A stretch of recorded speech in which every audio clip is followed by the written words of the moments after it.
Curso de Sagrada Escritura, año 3, Historia de Israel y Judá. Tema 7, de la esclavitud a la libertad. Primera parte. Buenos días, buenas tardes, buenas noches, según cada cual me estéis escuchando. Hoy vamos a hablar de la salida de Egipto, del Éxodo. Pero el tema es complejo y va a tener dos partes, como habéis percibido cuando he dicho el titular del tema. Porque es muy largo. En apuntes tiene 10 páginas y tendremos que dedicar 2 sesiones a la explicación de este tema. Hoy tenemos la primera y la semana que viene tendremos la segunda. Son aproximadamente 3 partes. La primera es clara, es la geografía de Egipto, y la segunda es lo relacionado con los comienzos de Moisés, y la tercera lo relacionado con el acontecimiento de la salida de Egipto. Ese va a ser nuestro tema y ya os digo que hoy vamos a tener esta primera parte que abarca la geografía y los comienzos de Moisés. Ya habéis visto el mapa hace un momento, pero un poquitín tenerlo a la vista tampoco os vendría mal. Fijaros un poco en él, incluso si tuvierais por ahí alguna posibilidad, tenerlo a la vista lo más que podáis.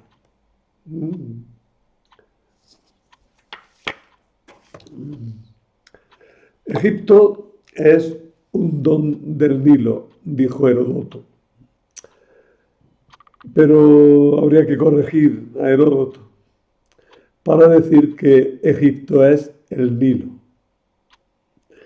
Porque en realidad toda la geografía egipcia se define por la presencia del río Nilo, que es el principal río de África, el segundo río del mundo, después del Amazonas.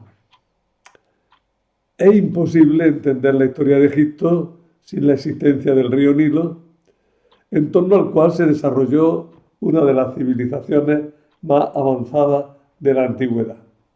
Vuelvo a mostraros el mapa para insistir. Egipto es lo verde. Lo otro, veis, desierto oriental, desierto occidental, desierto libio, oasis de no sé qué.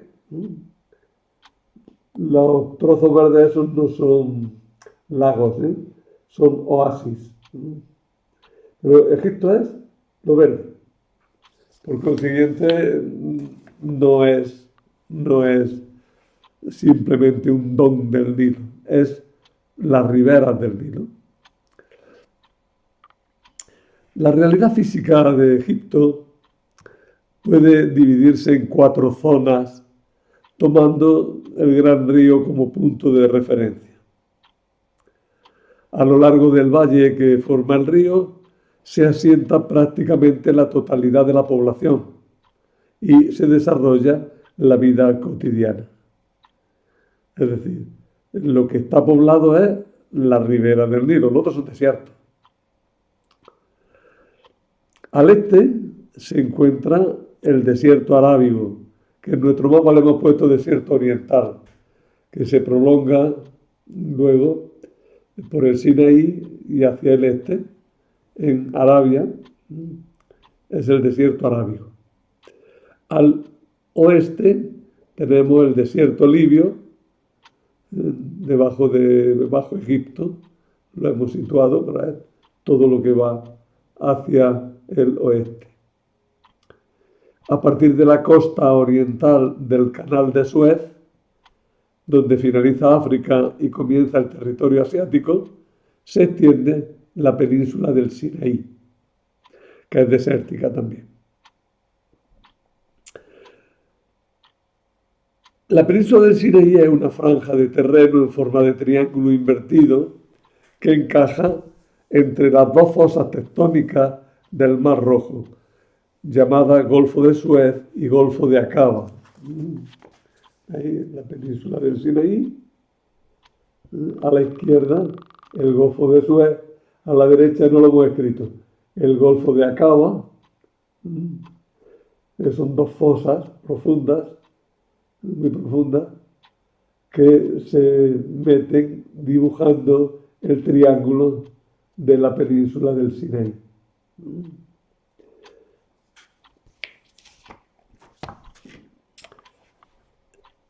Al sur de la península del Sinaí hay un macizo montañoso en el que se encuentra el punto más alto de Egipto, el monte Caterina, que tiene 2.637 metros, o sea que es un monte alto, y ha sido identificado con el Sinaí de la Biblia. Allí hay un monasterio ortodoxo en el que se han encontrado importantes manuscritos y donde se contiene el sepulcro de Santa Catalina, un sepulcro que, según la leyenda, fue llevado por los ángeles desde Egipto, desde Alejandría, hasta ese punto del desierto del Sinaí, donde empezó a recibir culto.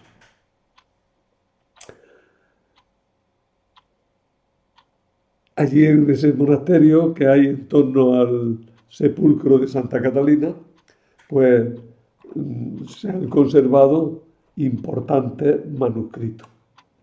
Tiene una historia larga, no nos podemos meter ahora en ello, pero estuvo en un tiempo muy descuidado, incluso se robaron manuscritos muy importantes, algunos fueron a parar a Londres, y cuando ya después se dieron cuenta de todo, bueno, pues está mucho más cuidado y han intervenido autoridades diversas y ahora es una biblioteca de suma importancia y además, al parecer, bien gestionada.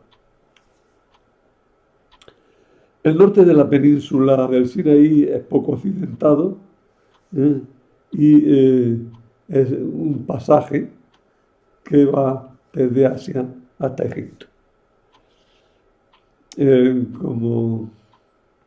Como anécdota diré que por él circulaban las calzadas romanas y que esas calzadas romanas que fueron cubiertas por las arenas del desierto, todavía con medios actuales, pueden ser vistas, sobre todo desde el aire, se pueden trazar sobre ellas los mapas correspondientes y en la guerra de los 6 días de Israel contra los egipcios, pues se utilizaron las calzadas romanas para facilitar el paso del ejército y lograr así una victoria muy rápida de los israelíes.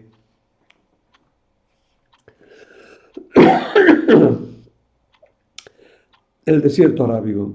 Al sudeste del Sinaí y al otro lado del Mar Rojo se extiende el desierto arábigo, formado por una cadena montañosa que va de sur a norte, formando grandes desniveles sobre la costa del Mar Rojo, mientras que en dirección al oeste va disminuyendo en altura hasta llegar al Valle del Nilo. Luego está el Valle del Nilo. Este ha sido formado por el río que recorre 1.508 kilómetros desde la frontera sur con Sudán hasta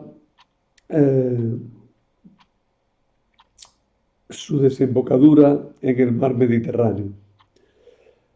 En sus primeros 300 kilómetros de recorrido por Egipto, actualmente está inundado por el lago Nasser, que ahí no lo dibujo, pero si veis al sur del mapa, aparece ele- a ver, que me gusta ponerlo en el centro lo que estoy hablando.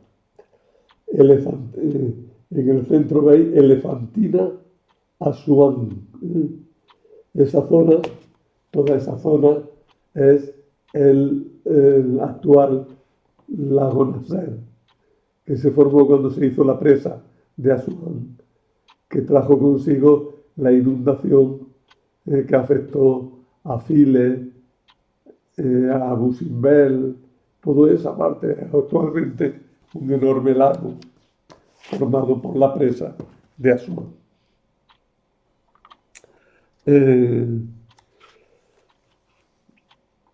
Allí en esa zona estaba Elefantina y desde allí el río sigue descendiendo hacia el delta, bifurcándose en dos partes, la oriental, que es el auténtico Nilo, y la occidental, que es el canal Bar Yusef, que riega la zona del Fayum y todo el desierto del Nilo.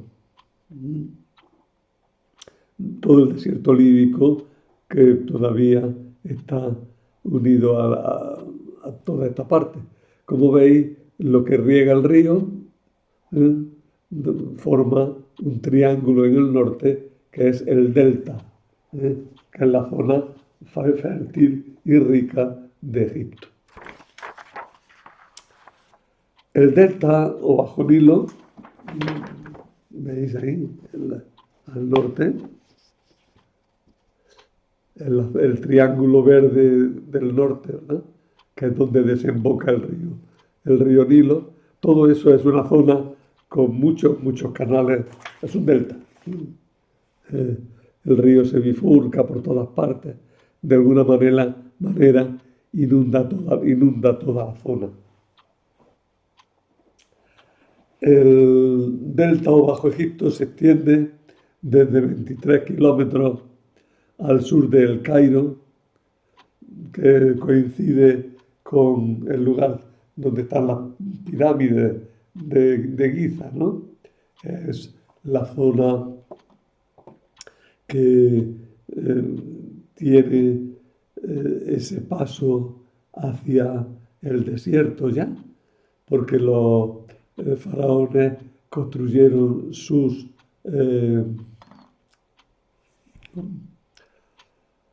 pirámides, sus tumbas en la zona occidental, que es por donde se pone el sol.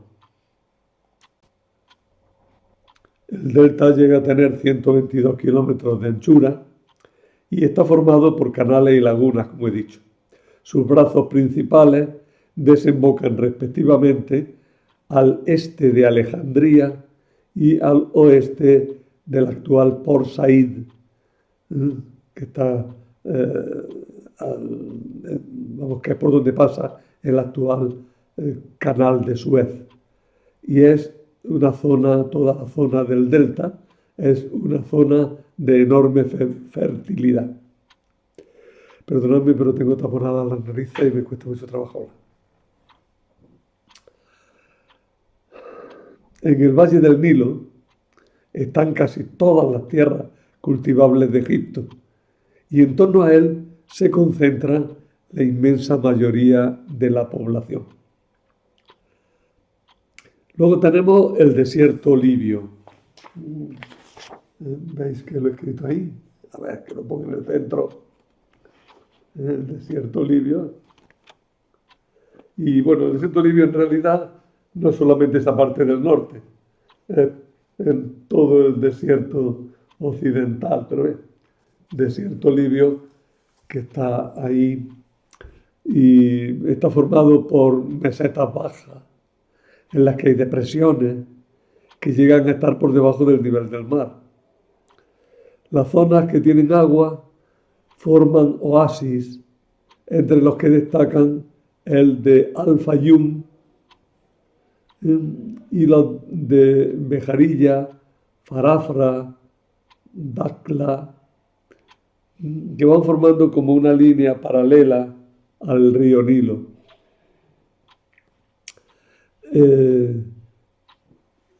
Cerca de la frontera con Libia se encuentra el oasis de Siwa, que tuvo mucha importancia histórica. Entre otras cosas, no la única, entre otras cosas, porque allí fue Alejandro Magno a consultar un famoso oráculo que había y salió convencido de ese oráculo que él era hijo de Amón Zeus.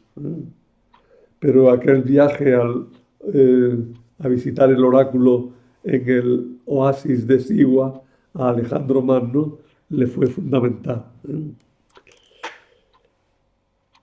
El clima de toda esta zona en realidad es desértico. Temperaturas elevadas durante todo el año, precipitaciones escasas. En la costa mediterránea, la influencia del mar suaviza las temperaturas y permite alguna que otra lluvia, en general muy escasa. La vegetación es muy escasa en las zonas lejanas al río. Lejanas, no tan lejanas, 20 kilómetros, a partir de 20 y tantos kilómetros en pocos sitios, salvo en el delta, hay vegetación.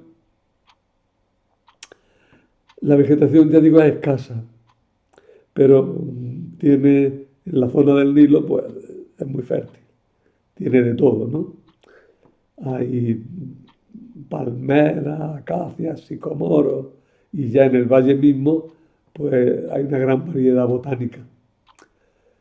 La presencia humana ha hecho desaparecer la vegetación natural de las costas, o sea, de las riberas del Nilo, para sustituirla por cultivos agrícolas que producen lo necesario para la vida humana. Lugares de importancia bíblica en Egipto son, empezando por el sur, Elefantina. Intentar bien ver el mapa. Elefantina era una isla en el río Nilo. Estaba situada junto a la primera catarata en el sur del país. ¿Por qué digo estaba? Porque todo eso ahora ya es el lago Nasser.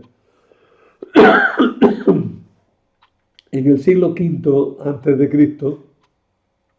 hubo allí una colonia judía que edificó un templo en el que se adoraba a Yahvé. La correspondencia de estos judíos con Jerusalén, encontrada en sus ruinas, ha sido una gran ayuda para conocer muchos datos de la época de la vuelta del exilio. Luego, más al norte, está Tebas, en la gran curva esa que tenéis ahí, justo en el centro, ¿verdad? En esa curva, veis que pone Tebas Oeste, y a la derecha pone Karnak, Luxor, Dandara. Esa zona, hasta Abidos, toda esa zona es la Tebaida, que luego fue un lugar muy importante por los monasterios cristianos. Pero en la época más antigua es la zona nuclear del Alto Egipto, donde había y se conservan numerosos templos, numerosas grandes tumbas. Es una zona monumental muy importante. En la Tebaida, ya digo, hay muchos monasterios cristianos. Luego está Tel el Amarna, se ve muy mal, pero se ve, que es donde pone Ajetatón. Y debajo con letra muy pequeñita, Tel el Amarna, ¿veis? En Ajetatón es el nombre que le dio Akenatón a esa ciudad en honor al dios Atón. Fue la capital de Egipto durante el reinado de Ajetatón. Y en ella se han encontrado, en sus ruinas, las cartas llamadas Cartas de Tel el Amarna, que son archivos de la Cancillería del faraón que han proporcionado mucha información sobre la situación de Palestina en el siglo XV y XIV antes de Cristo. Porque como el faraón tenía correspondencia con los reyezuelos y los jefes que habitaban Canaán, pues esa correspondencia nos ha transmitido mucha información sobre la situación de la zona en aquella época. Ya más al norte, justo donde va a empezar el delta, tenemos Menfis, la capital del Bajo Egipto. Entre Menfis y Heliópolis está el Cairo y allí están las principales pirámides y la esfinge de Giza. ¿Veis Giza? Es donde Giza, Saqqara, Dashut, Menfis. Ahí Giza es donde está el Cairo y donde están las pirámides. Luego ya al norte del todo, al norte de Heliópolis está Avaris, que fue la capital de un pueblo invasor que se llamó los Ixos. Y a esa parte se le llama la tierra de Gosén. No hemos puesto el nombre en el mapa. En esa tierra trabajaron muchos esclavos en la época de Seti I y de Ramsés II. Se ha identificado con frecuencia a estos esclavos con los israelitas antes del Éxodo. Luego, al norte, pero al otro lado, donde pone Bajo Egipto encima, ya en el mar, pone Taposiris, Alejandría, Rosetta. Bueno, Alejandría. Alejandría fue una ciudad fundada por Alejandro Magno en el siglo IV a.C. Es famosa por su biblioteca, desaparecida en tiempos de Julio César por un incendio. La verdad que siempre hay montones de leyendas y de historias y de teorías sobre cómo desapareció aquella gigantesca biblioteca. Lo cierto es que para el siglo VI o VII después de Cristo ya no había nada. Actualmente hay un proyecto de hacer allí una gigantesca biblioteca. De hecho, ya está funcionando en sus primeros pasos. Una biblioteca que quiere ser un remedio de aquella biblioteca de Alejandría. Yo digo que ya está empezando y ya está haciendo una biblioteca importante. Para la antigüedad, la biblioteca de Alejandría, que en realidad se llamaba el Museo, pues lugar de las musas, fue fundamental como lugar de acumulación, conservación y transmisión de toda la cultura antigua. Allí, en Alejandría, había una gran colonia judía y allí se hizo la importantísima traducción de la Biblia al griego, conocida como traducción de los 70. Los 70 traductores, según una leyenda fueron 70 los traductores, y por eso esa traducción se llama Biblia de los 70, o sencillamente la Septuaginta. Septuaginta en latín significa 70. La 70, la Septuaginta. Durante la expedición de Napoleón, al final del siglo XVIII, en 1799, encontró en Rosetta, una ciudad llamada Al-Rashid, pues encontraron allí una piedra, la piedra de Rosetta, una losa de basalto que tiene una inscripción trilingüe escrita en caracteres jeroglíficos, demóticos y griegos, es decir, en tres tipos de escritura. Mira, la piedra de Rosetta, lo que hay actualmente es lo que está oscuro. En realidad debió ser más o menos todo el dibujo que hay, ¿verdad? La piedra de Rosetta es un fragmento de una antigua estela egipcia que contiene un decreto publicado en Memphis en el año 196 a.C., en nombre del faraón Ptolomeo V. El decreto aparece escrito en tres lenguas distintas, o mejor, en dos lenguas distintas pero con tres tipos de escritura. La parte superior era el griego, me parece.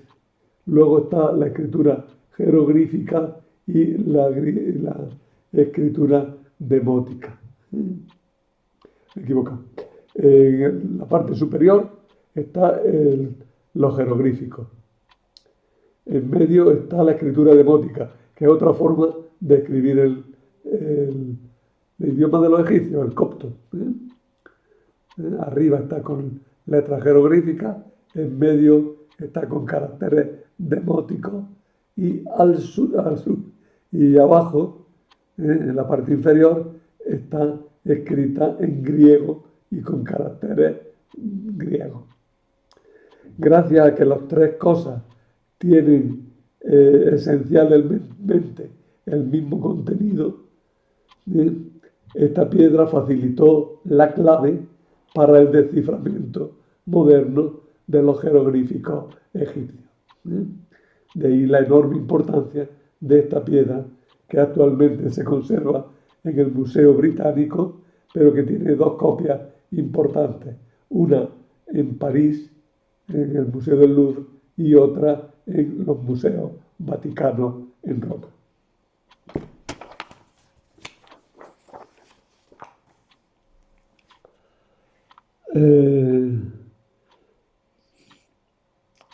Ya con eso pues, doy por dibujado un poco la geografía de Egipto. Evidentemente, si este fuera un curso de egiptología, pues habría que hablar muchísimo más. Ahora nos basta con conocer lo que hemos dicho, resumiendo y añadiendo algunos datos sistemáticos. Tenemos que en Egipto habría que distinguir la parte sur, que es el Alto Egipto, y en la parte norte, que es el Bajo Egipto. Oiga, pero no está arriba, no, es que los ríos van cuesta abajo, ¿eh? Por tanto, el Alto Egipto está en el sur, mientras que el Bajo Egipto, que es por donde desemboca el río, está en el norte. El Alto Egipto, su capital era Tebas.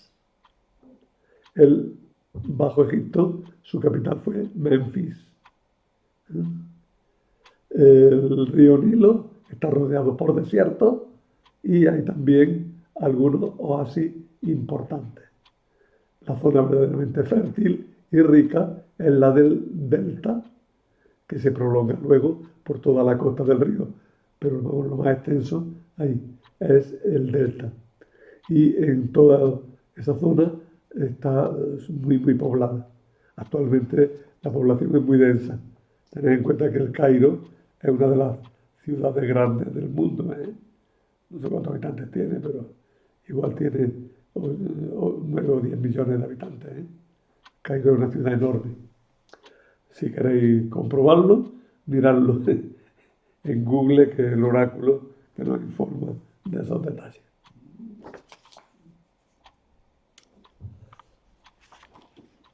Bueno, una vez que hemos visto la geografía de Egipto, pasamos a otro tema. Y vamos a hablar del libertador, que fue Moisés.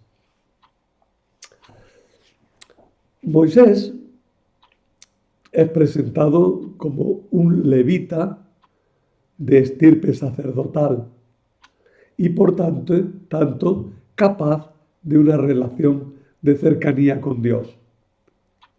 Solo los sacerdotes podían entrar al lugar más santo del templo y Moisés va a tener acceso a Dios hablando con él cara a cara, tanto en el monte Sinaí como luego después en la tienda del encuentro, que es el templo portátil que llevan los egipcios, que llevan los israelitas por todo su recorrido a través del desierto, desde Egipto hasta la tierra prometida. Por otra parte, los sacerdotes en Israel son los maestros de la ley y Moisés va a ser el que recibe la ley de Dios mismo. Es por tanto el gran sacerdote, tiene que ser levita, es el gran sacerdote, pertenece a la estirpe de Leví. Sin embargo, y ya anticipo esto, en el texto a Moisés se habla de él como de gobernante, como de legislador, pero muy poco como sacerdote, porque las funciones sacerdotales las desempeñará en lo fundamental su hermano Aarón. Hemos anticipado ya muchas cosas y quiero volver otra vez un poco atrás. Vamos a hablar un poco de cómo estaban los israelitas en Egipto al acabar la época patriarcal. La época patriarcal acaba cuando los descendientes de los hijos de Jacob se establecieron en Egipto. En un primer momento, Dios bendice a su pueblo y éste se multiplica y se hace fuerte hasta el punto de que es temido por las autoridades egipcias. Los egipcios, para evitar que fueran un peligro, los oprimieron con trabajo forzado, los esclavizaron. Pero la bendición de Dios supera todo y ellos crecieron sin cesar. Los detalles de la opresión están bien explicados en el relato bíblico al comienzo del libro del Éxodo. Porque se nos dice que fueron concentrados en un lugar, se los obligó a trabajos forzados muy duros, tuvieron terribles capataces, pero el pueblo seguía multiplicándose. Y entonces se intentó acabar con el pueblo mediante una dura regulación de la natalidad, obligando a que se matara a los varones recién nacidos. Matar a los varones es acabar con el pueblo. Dejar a las niñas con vida, lejos de ser una muestra de benevolencia o de piedad, es otro detalle más de la opresión, porque el destino de esas niñas será la esclavitud. Irán a parar a los harenes de los señores de Egipto. Pero este pueblo oprimido, que está amenazado de extinción, es presentado como un pueblo solidario. De hecho, las mujeres que ayudan en el parto temen a Dios y no colaboran con los opresores. Es curioso que la Biblia recuerda sus nombres. Sifra y Puah. Pues son consideradas como heroínas, como madres del pueblo. Todo este relato asienta así las bases para hablar de la liberación y para la historia de Moisés. Los intentos de los enemigos para acabar con el pueblo son terribles, pero Dios va a aprovechar la misma acción malvada de los enemigos para suscitar un libertador. Una ley bíblica constante dice que allí donde el hombre puso el daño, Dios puso la salvación. Y eso se va a repetir constantemente.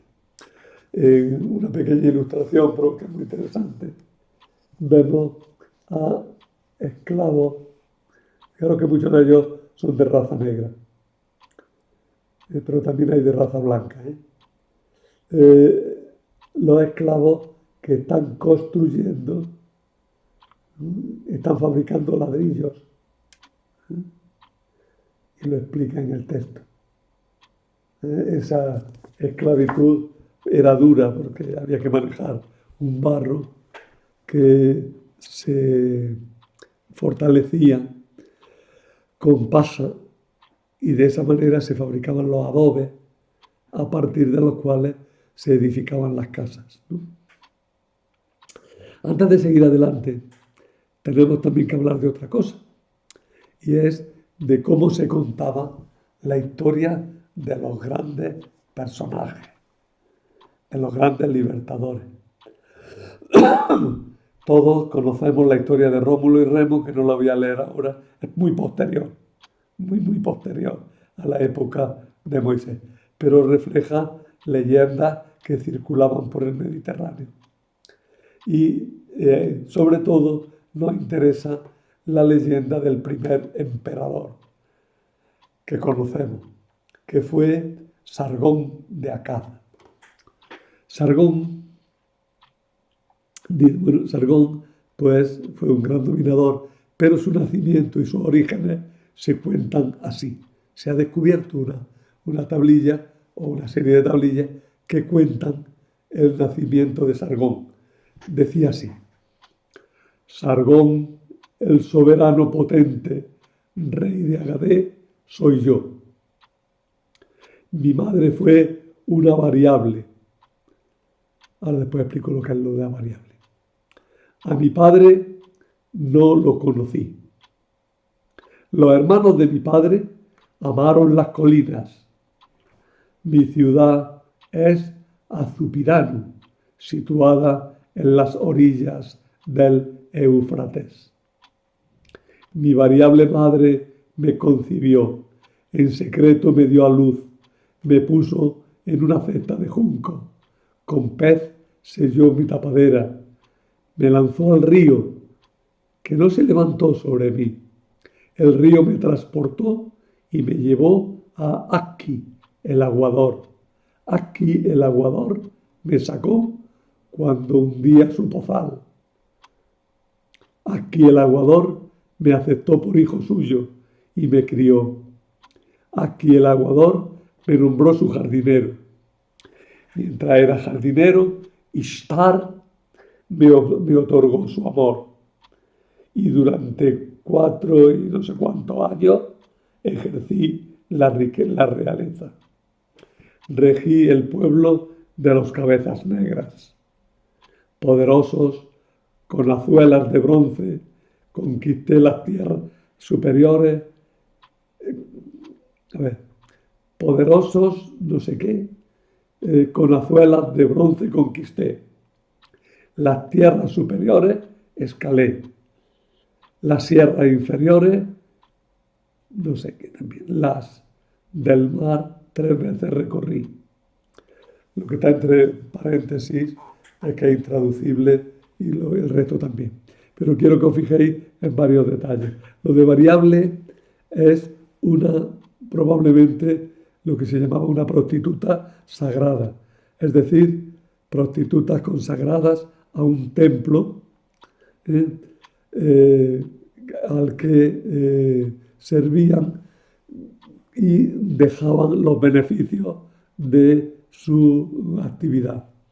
Y los hijos que tenían se consideraban hijos de la divinidad. Otra cosa curiosa dice que los hermanos amaron las colinas. Amar las colinas quiere decir que eran gente que se echaba al monte. Fueron militares, fueron quizá mercenarios. Luego también tenemos aparece aquí Aquí el aguador, da la impresión de ser un personaje importante. Ishtar es la diosa de la luna, es la diosa guerrera, pero también la diosa del gobierno, ¿no? Los cabezas negras de los que se habla ahí son los sumerios, ¿eh? Pero él era acadio, ¿eh?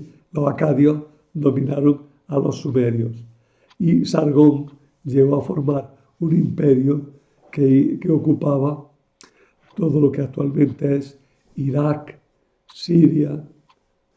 Se dice que llegó hasta el Mediterráneo.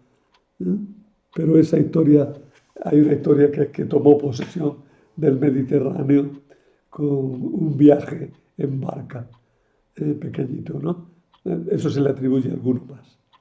De todas maneras, su imperio fue muy extenso y es el primer imperio del que tenemos noticia. Esta imagen, esta estatua,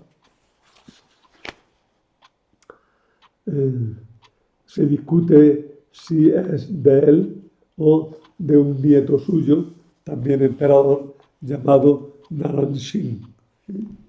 Es más probablemente del nieto. Bueno, pero ya habéis visto que el nacimiento de este hombre se narra de una forma muy parecida a lo que nosotros ya conocemos del nacimiento de Moisés. Y eso nos pone en la pista, porque luego, mucho tiempo después, en las leyendas mediterráneas, también vamos a encontrar un nacimiento de ese tipo, que es el nacimiento de Rómulo y Remo. Los tres tienen, es muy posterior, vuelvo a deciros, pero refleja leyendas que circulaban por el Mediterráneo. Los tres tienen la misma cosa. El niño nacido de una forma más o menos irregular tiene que ser tirado al río, pero es salvado milagrosamente y llega a ser un gran personaje. En un caso, Sargón de Akkad, en otro lo serán Rómulo y Remo, y en otro lugar, en otro caso, pues lo será Moisés. Moisés fue depositado en el río con sumo cuidado por su madre, porque esperaba el milagro que se produjo. La hija del faraón lo rescató y esto permitió que el niño fuera a la par egipcio y hebreo. Y así, a sus características de sacerdote, legislador, añadirá también la característica de sabio. Su nombre es egipcio. El sufijo ses aparece en el nombre de muchos faraones, Tutmosis, Ramsés, etc. La Biblia relaciona el nombre con la palabra hebrea que significa salvado de la agua. Pero eso es una etimología popular que no se corresponde con la realidad lingüística.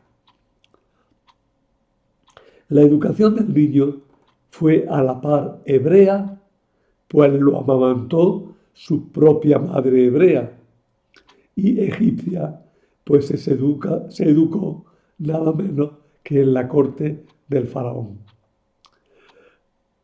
Así se podrá decir de él más tarde que era educado en toda la sabiduría de los egipcios.